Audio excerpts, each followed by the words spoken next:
Est-ce qu'il vous arrive parfois d'avoir peur de vous lancer, de lancer vos offres, de lancer votre nouveau site internet, de lancer votre communication sur les réseaux sociaux, sur LinkedIn, toutes ces idées que vous avez en tête pour faire des posts, mais vous n'osez pas, ou de lancer cette série d'emails vis-à-vis de vos prospects, mais vous ne vous sentez pas prêt.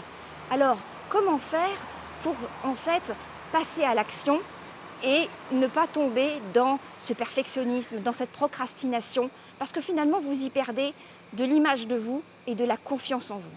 Alors, je vais vous donner une stratégie hyper puissante qui va au passage vous permettre de reprendre confiance en vous et surtout de livrer un résultat auprès de vos clients, de vos prospects qui sera encore plus qualitatif. Ça vaut le coup, non? Alors, avant de vous partager tout ça, ce que je vous propose, évidemment, comme à chaque fois, c'est de vous abonner, si ce n'est pas fait, à la télé des entrepreneurs pour pour que vous ne me manquiez pas les prochains défis. Nous sommes là dans le 19e défi sur 30 pour vous aider à vous transformer et à métamorphoser votre entreprise et à fêter avec vous mes 30 ans d'entrepreneur.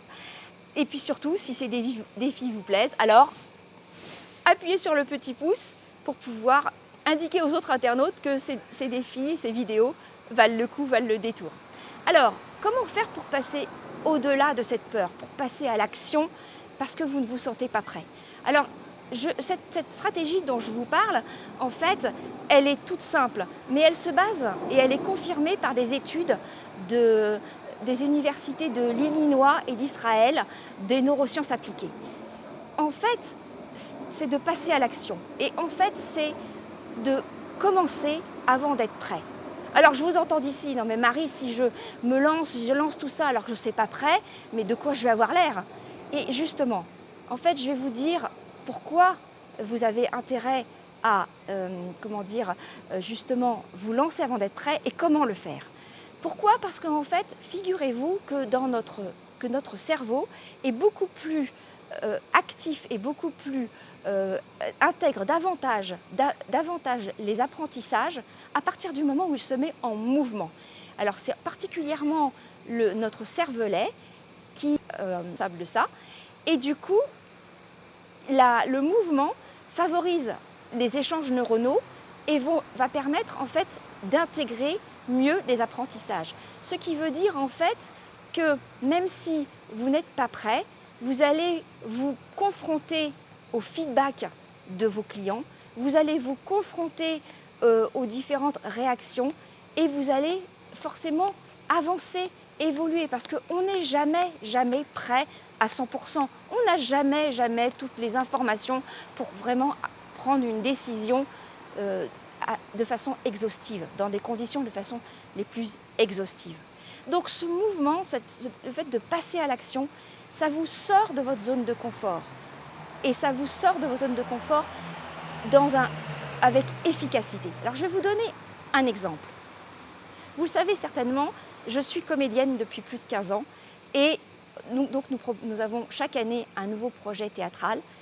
Et quand nous préparons en fait la pièce, notre metteur en scène, chaque année, et même donc ça fait plus de 15 ans, donc à chaque fois on fait la même chose, eh bien nous demande de faire des improvisations de nos personnages, quand on a compris les intentions de notre personnage, sans avoir appris le texte.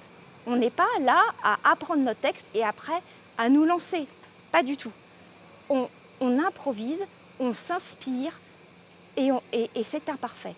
Et comme le dit si bien un de mes mentors, Martha La Tulipe, faites des actions imparfaites mais inspirantes. Et c'est ainsi que vous allez pouvoir progresser. Et donc la deuxième action à poser, enfin la deuxième étape, une fois que vous avez compris ça, c'est donc du coup comment fait-on?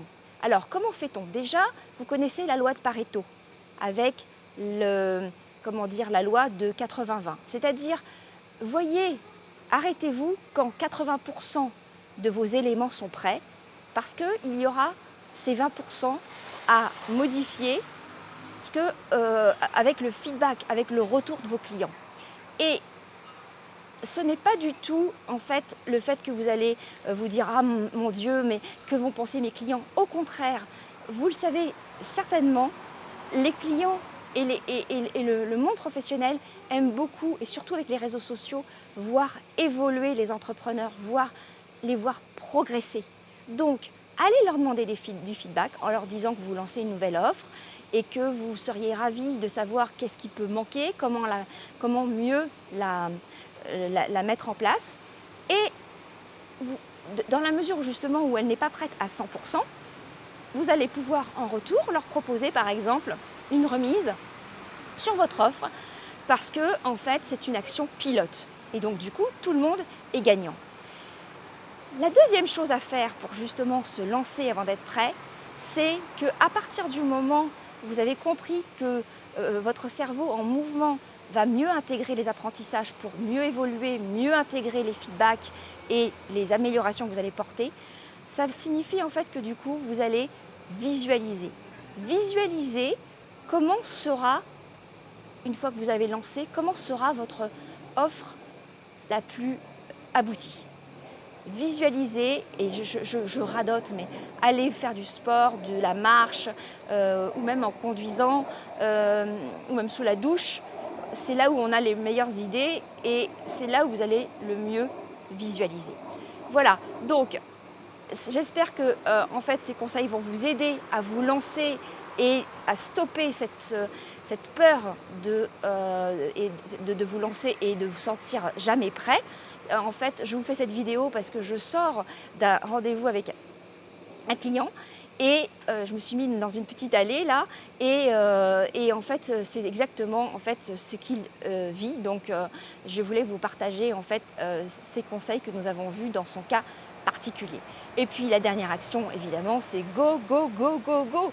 Allez-y, allez-y parce que surtout dans une des vidéos que j'ai faites, je vous parle de cette infirmière australienne qui a écrit un livre et qui dit qu'en fait, au bord le dernier jour de notre vie, généralement, à 95%, ce que l'on regrette, c'est de ne pas avoir fait ce que l'on voulait faire et de passer à l'action. Donc, franchement, allez-y. Et puis après tout, qu'est-ce que vous risquez ?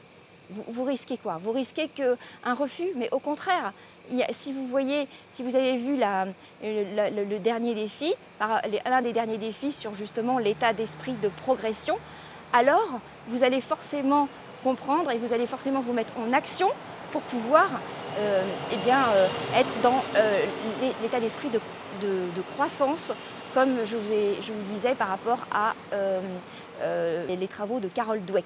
Donc, allez regarder cette vidéo sur le perfectionnisme. Voilà, écoutez, j'espère que cette vidéo sera vraiment d'une grande valeur et que vous pourrez du coup passer à l'action, y aller et ne plus vous sentir bloqué. Et écoutez, sur ce, je vous dis à très vite pour le 20e défi et surtout, abonnez-vous si ce n'est pas fait et pour rater le 20e défi. Et puis, appuyez sur le petit pouce si vous avez aimé cette vidéo. Voilà, écoutez, merci beaucoup pour votre confiance et votre attention. Et je vous dis à très vite dans la prochaine vidéo. À demain. Ciao.